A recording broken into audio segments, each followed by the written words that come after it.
আপনি কখনো একজন ভিডিও এডিটর হতে পারবেন না যতক্ষণ পর্যন্ত আপনি কনসেপ্টটা না বুঝতেছেন।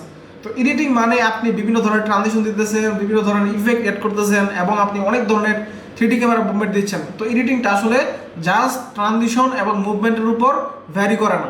এডিটিংটা হচ্ছে আপনার যে ভিডিও সেটার যে ইমোশন, সেই ইমোশনটাকে আপনার এডিটিংয়ের মাধ্যমে ওইটাকে ফুটিয়ে তুলতে হবে।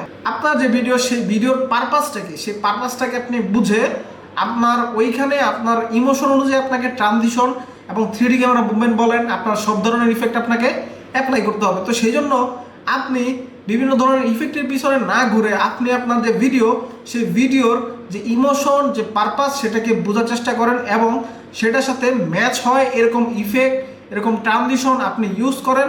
তাহলে আপনার ক্লায়েন্টও খুশি হবে এবং ক্লায়েন্টের যে পারপাস সেটা হচ্ছে আপনার যে ভিডিও, সেই ভিডিওটা অনেক ভিউ হবে।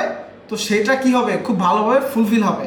তো সেই জন্য অনেক ধরনের ট্রানজিশনের পিছনে না ঘুরে, আবার বলতেছি, আপনার যে ভিডিও সেই ইমোশনটাকে ফুটিয়ে তোলেন।